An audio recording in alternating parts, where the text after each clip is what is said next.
bukan referensinya sebelum pengakuan Ali bin Abu Bakar As-Sakran di tahun 895 Hijriah. Kemudian di dalam kitab Al-Burqatul Musiqah banyak sekali riwayat. Salah satunya adalah riwayat bagaimana katanya seseorang bermimpi. Kemudian dalam mimpinya itu Rasulullah datang dan menitipkan Balawi sebagai titipan keturunan dari Rasulullah. Maka yang disampaikan oleh Balawi tadi, Husain Al-Muhdar apa siapa tadi? Husain Al-Habsyi. Husain Al-Habsyi itu membentur atau mendobrak atau menghajar daripada nasabiyah sendiri pada abad yang ke-9. Kemudian ini video yang bisa ditampilkan, videonya Rizik Syihab, sehingga sampai Rizik Syihab itu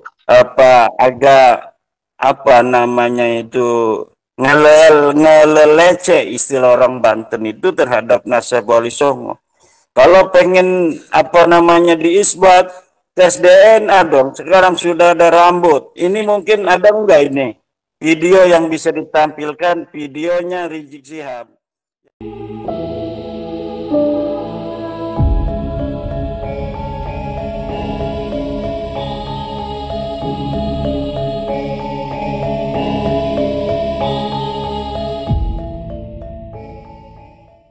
Lah harus dipahami bahwasanya tentang pembahasan nasab. Nasab itu ilmu pasti. Nasab itu ilmu pasti. Nah, sekarang ini banyak orang menasabkan diri padahal kadang-kadang karena kabar yang tidak jelas. Karena kabar yang tidak jelas, tiba-tiba ngomong begini, saya ini keturunan Sunan Giri. Kok kamu bisa tahu? Iya, saya tuh pernah naik bis, ketemu sama bapak-bapak tua, dibilangi, kamu itu keturunan Sunan Giri, berarti saya ini keturunan Sunan Giri. Ini berarti yang ngomong sama yang diomongi jegleknya podo ini berarti. Loh, yang namanya nasab loh, kamu, bapakmu yang keempat kamu tidak tahu namanya kok kamu bisa ngaku keturunan Sunan Giri? Tidak bisa kalau begitu. Paham ya? Nasab itu ada ilmunya aja jelas. Tapi ada ilmunya jelas. Nah, di kalangan para habaib, nasab ini dijaga. Ada orang-orang tertentu yang memang berkhidmat untuk mengurus nasab. Dan ada namanya pohon nasab. Dulu tuh generasi terdahulu, mungkin sekitar 60 tahun, 70 tahun yang lalu, ada namanya Habib Ali bin Ja'far As-Segaf. Beliau ini Masya Allah, itu beliau insya Allah nasabnya habaib se-Indonesia dan Malaysia punya semuanya beliau. Dibuat pohon begitu. Jadi orang ngaku-ngaku langsung ketahuan, ada enggak di pohon? Enggak ada. Berarti bukan. Punya semuanya beliau ini. Betul, Masya Allah, khidmat kepada urusan nasab luar biasa. Orang yang ahli nasab julukannya An-Nasabah. Bukan nasabah bang, bukan lah ya. An-Nasabah itu dari ilmu nasab. Jadi nasab itu ilmu pasti. Ilmu pasti. Misalkan ada orang bilang, saya keturunan Habib Abdullah Al-Haddad. Saya bertanggung jawab kan tidak bisa. Saya punya catatannya kok. Saya punya ayah fulan, udah meninggal makamnya di sini. Saya lagi ini, udah meninggal makam sini. Lagi ini, orangnya di sini. Ada semua catatan itu. Sampai kepada Habib Abdullah bin Alwi, ada dicek benar ada. Nasab itu ilmu pasti. Maka nggak bisa sembarangan orang menasabkan diri kepada yang bukan ayahnya. Apalagi kadang-kadang dapat nasab dari sumber yang tidak jelas. Ketemu orang tua, atau lagi duduk di pohon beringin tiba-tiba ketemu sama jin. Kan jin genderuwo itu. Biasanya genderuwo itu datangi temannya. Mungkin kamu dianggap teman makanya didatangi akhirnya. Jadi tidak bisa begitu. Apalagi dapat nasabnya itu dari mimpi. Saya itu pernah sekali kejadian lucu ini. Saya diundang di suatu daerah pengajian hall. Hallnya Mbah Sapa gitu, udah ceramah selesai duduk ini terus ini saya nanya, ini Mbah ini dimakamkan di mana? Oh jadi makamnya itu tidak berwujud makam. Loh, gimana? Bingung saya. Makamnya itu tidak berwujud makam. Iya. Mana makamnya? Ini. Pohon beringin enggak taunya? Lah kamu tahu dari mana di sini ada makamnya wali? Pernah ada orang ziarah ke sini.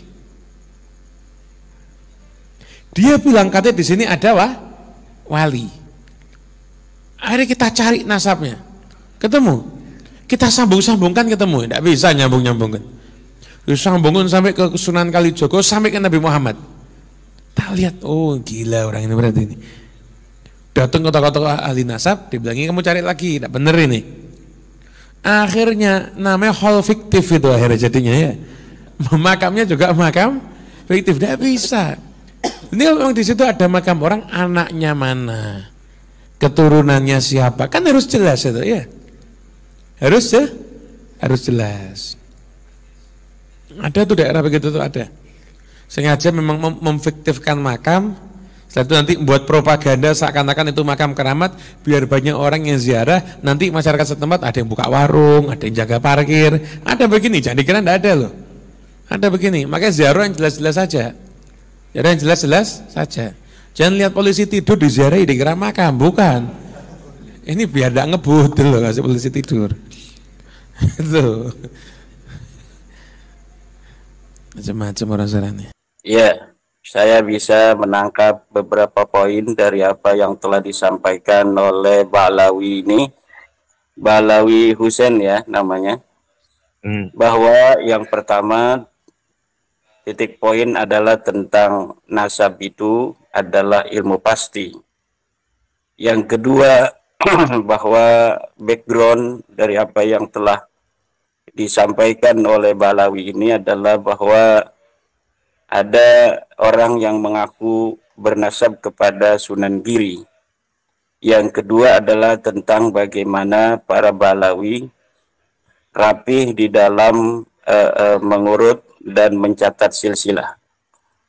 Jadi dari apa yang telah disampaikan oleh Ba'lawi tadi, kita dapat menarik sebuah kesimpulan. Pertama, sebenarnya yang disampaikan untuk poin pertama, yaitu tentang bahwa nasab adalah ilmu pasti, ini di situ saya setuju. Karena nasab adalah merupakan bagian dari ilmu sejarah. Menurut sebagian para ahli, sejarah adalah termasuk di dalam ilmu pasti. Sebagian yang lainnya mengatakan bahwa sejarah bukan ilmu pasti. Dari perbedaan sudut pandang dua kutub ini sebenarnya muaranya sama. Mereka yang mengatakan bahwa sejarah adalah ilmu pasti, yang dimaksud di dalam sejarah itu adalah sejarah masa lalu yang betul-betul terjadi berdasarkan dengan bukti yang faktual, yang empiris. Maka disebutlah itu sejarah sebagai ilmu pasti. Adapun sejarah yang mengalami pembelokan, kemudian disebut sejarah, itu ada kaidnya. Sejarah palsu misalnya, atau sejarah yang telah mengalami pembelokan. Kemudian menurut yang kedua bahwa sejarah itu bukan termasuk ilmu pasti, mereka menganggap kaid-kaid tentang sejarah itu, bahwa ada sejarah yang asli, ada sejarah yang palsu, itu tetap disebut dengan sejarah walaupun dengan penamaan tambahan, yaitu sejarah palsu. Tetapi menurut kelompok pertama, sejarah adalah ilmu pasti. Yang dimaksud dengan sejarah adalah sejarah yang betul-betul faktual terjadi pada masa di mana sejarah itu diatribusikan titik mangsanya. Adapun hal-hal yang fiksi, hal-hal yang hanya bersifat dongeng atau pembelokan sejarah, maka itu sama sekali tidak bisa disebut sebagai sebuah sejarah.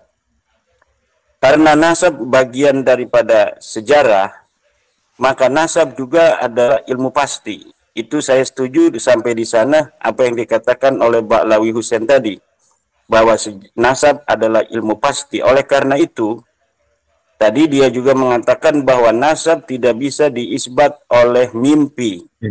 Ini sesuai dengan apa yang telah dikatakan oleh seorang pakar nasab yang bernama Syekh Khalil bin Ibrahim Ad-Duwailimi dalam kitabnya Muqaddimat fi Ilmil Ansab, bahwa yang dinamakan dengan isbat nasab la yasbutu birru'yah. An-nasabu la yasbutu birru'yah artinya bahwa nasab tidak bisa diisbat oleh mimpi-mimpi. Nah, cuma sayangnya Ba'lawi tadi itu membuat contohnya kepada nasab Sunan Giri, bahwa ada keturunan Sunan Giri kemudian yang dia merasa sebagai keturunan Sunan Giri berdasarkan mimpi. Kemudian Ba'lawi tadi juga mengatakan bahwa kalau para habaib Ba'lawi itu nasab mereka tercatat dengan rapi. Bahkan ada seorang nasabah dari Ba'lawi yang mampu untuk menghafal dengan catatan yang rapi seluruh Ba'lawi yang ada di Indonesia dan Malaysia. Ini ada falasi di sana yang disampaikan oleh Ba'lawi tadi.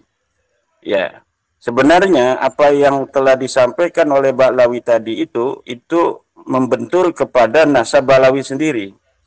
Di mana nasab Ba'lawi ini pada permulaan abad 9 itu persis seperti apa yang dikatakan oleh Ba'lawi tadi, bahwa nasab Ba'lawi sama sekali tidak dapat ditemukan referensinya sebelum pengakuan Ali bin Abu Bakar As-Sakran di tahun 895 Hijriah.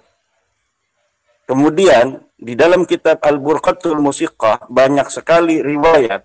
Salah satunya adalah riwayat bagaimana katanya seseorang bermimpi.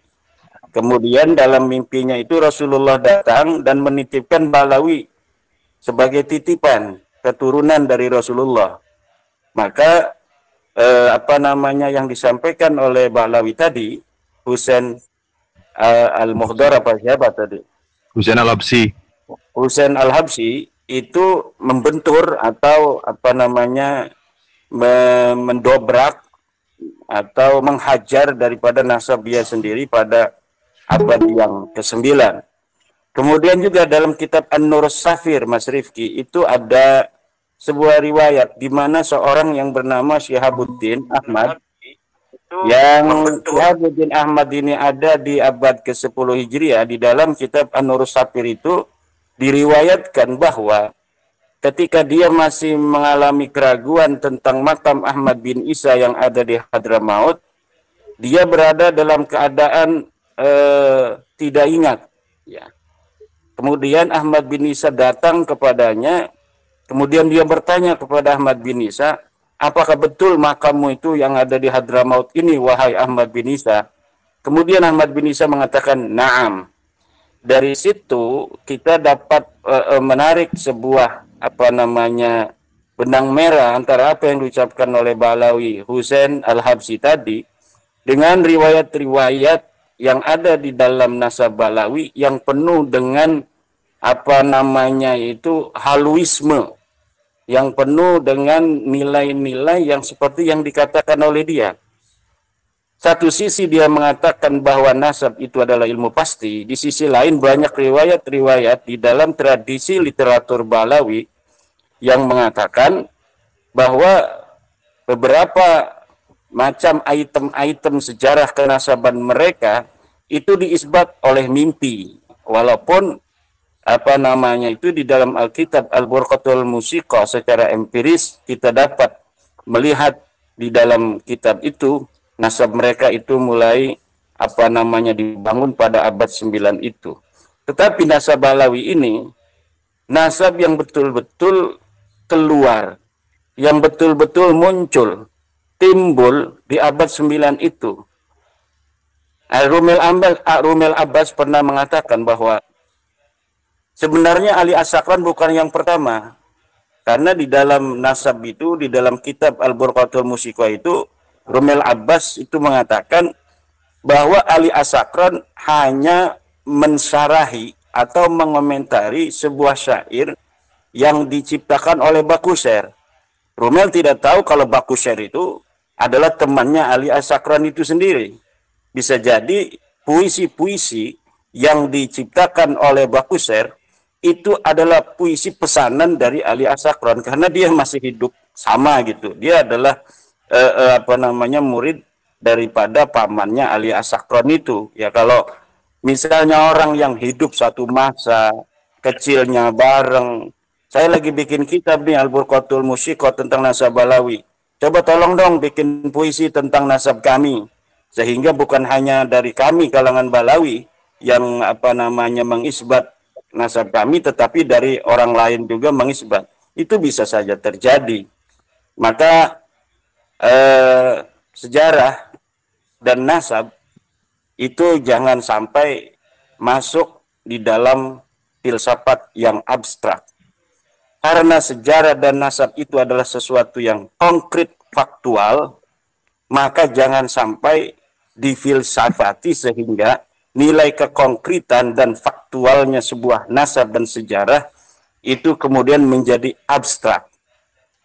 Kadang-kadang moral sejarah itu, apa Mas Rifki, memang mempengaruhi manusia yang ada. Ya, tetapi kejujuran seorang sejarawan di dalam bagaimana dia menulis sehingga menghadirkan sebuah historiografi yang betul-betul nyata terjadi di masa lalu ini sangat penting agar apa? Kemenangan, kekalahan, kegetiran, kepahitan, kemanisan itu semuanya dapat terekam kemudian jadi pelajaran untuk kita hari ini dan masa depan di dalam membangun peradaban. Nah, kalau umpamanya sebuah bangsa ya menulis sejarah, kemudian menulis sejarah yang sudah mempunyai nilai-nilai moral, di sana moral dimasukkan untuk kepentingan sesuatu hal misalnya, itu nilai historiografinya itu akan hilang. Kemudian dia menjadi sebuah filsafat atau sinkronisasi sejarah untuk apa namanya mencapai tujuan bersama, dan ini akan mengkaburkan apa posisi-posisi kesejarahan itu sendiri di masa yang akan datang. Nah, memang di suatu sisi historiografi murni sesuai dengan fakta dan kenyataan di masa lalu itu kadang-kadang bagi apa namanya suatu daerah yang tidak memiliki apa namanya spirit perjuangan di masa lalu itu mungkin agak kurang bisa untuk menjadikan mereka yang hadir hidup di hari ini kemudian bisa menatap masa depan dengan penuh kebanggaan. Nah, tetapi para pakar ini sedang mengadu apa namanya teori. Apakah penting kita untuk menghadirkan sejarah apa adanya, atau kita harus mengkolaborasikan sejarah dengan moral sejarah sehingga suatu apa namanya itu sejarah yang tidak baik di masa lalu kemudian tidak menjadikan orang-orang yang terkait dengan kedaerahan sejarah itu terjadi, tidak menjadikan dia menjadi orang-orang yang inferior. Nah, kalau misalnya seperti daerah-daerah tertentu, ini sebut saja Banten misalnya, Mas Rifki, ini sebagai contoh saja. Yeah. Itu sejak 1800, di mana VOC itu kemudian bangkrut, kemudian Perancis, Belanda, kemudian betul-betul menjajah, karena sebelumnya kan sejarah yang mengatakan kita dijajah 350 tahun itu tidak sesuai dengan fakta. Karena faktanya sejak kedatangan Cornelis de Houtman ke Banten pada tahun 1590-an itu, dia datang untuk pertama kali sebagai pedagang. Kemudian sampai 1800, dari mulai 1600 sekitar 200 tahun itu mereka hanya mengadu domba antara satu apa namanya kerajaan dan kerajaan lainnya. Nah, kemudian kerajaan Banten yang telah dikuasai secara ekonomi sejak 1682 sampai 1800, kemudian betul-betul dihancurkan oleh Prancis Belanda itu pada 1808. Sejak itu masyarakat Banten itu berontak karena dia telah merasa betul-betul dijajah. Maka baru beberapa tahun sejak keruntuhan daripada Kesultanan Banten 1808 dia diruntuhkan dengan apa namanya perang dari Sultan Alyuddin yang memenggal kepala seorang Belanda yang bernama Peter de Puy, kemudian disusul dengan Ki Nuriman yang memberontak dari Pandeglang, disusul oleh Mas Jebeng, disusul oleh tahun berikutnya oleh Mas Jakaria, disusul tahun berikutnya oleh Cilegon, kemudian disusul lagi oleh Nyimas Gampara, Nyimas Melati. Kemudian setiap tahun sampai Perang Cikande dan Perang Caringin, itu setiap waktu terjadi sebuah peperangan sampai 1926. Kemudian sampai sebelum merdeka. Maka moral sejarah masyarakat Banten yang anti penjajahan itu kemudian mengkristal sampai sekarang bahwa kita anti kepada penjajahan. Dan yang nilai-nilai seperti itu, sejarah yang secara faktual memang betul-betul terjadi di masa lalu, apabila kesejarahan itu kemudian dicatat apa adanya, itu tidak menjadi masalah, bahkan akan menjadi spirit yang sangat kuat bagi masyarakat untuk dia itu muncul sebagai manusia-manusia merdeka, manusia-manusia yang ingin menjadi manusia yang tidak ada dalam kendali orang lain. Seorang Balawi yang bicara tentang nasab tidak boleh diisbat oleh mimpi, sementara di dalam literatur Balawi banyak sekali hal-hal yang terkait dengan mimpi-mimpi. Kemudian Balawi memberi contoh bahwa ada seorang yang mengaku keturunan Sunan Giri yang merasa dirinya keturunan Sunan Giri yang diisbat oleh hanya seorang kakek-kakek atau diisbat oleh mimpi-mimpi. Kemudian Balawi ini, Pak Doktor, mengatakan bahwa kalau nasabnya para Balawi ini dicatat dengan rapi. Bahkan di Indonesia ada seorang ahli nasab yang bisa untuk mendeteksi seluruh habaib Balawi yang asli dari Indonesia dan Malaysia. Saya kira ada beberapa hal tadi saya telah komentari ini agar Dr. Ubedillah ini juga bisa untuk mengikuti obrolan kita di malam hari ini, bahwa omongan-omongan Balawi ini selalu falasi. Di sana ada hal-hal yang ia ingin sampaikan sebagai message. Yang pertama bahwa nasab Wali Songo itu acak-acakan. Yang kedua bahwa nasab Balawi itu rapi. Yang ketiga dia kemudian memotong bahwa siapapun yang mengaku turun Wali Songo maka dia harus mempunyai data-data yang kuat. Sehingga sampai Rizik Syihab itu ngelelece istilah orang Banten itu terhadap nasab Wali Songo. Kalau pengen diisbat, tes DNA dong. Sekarang sudah ada rambut. Ini mungkin ada enggak ini video yang bisa ditampilkan, videonya Rizik Syihab, sehingga sampai Rizik Syihab itu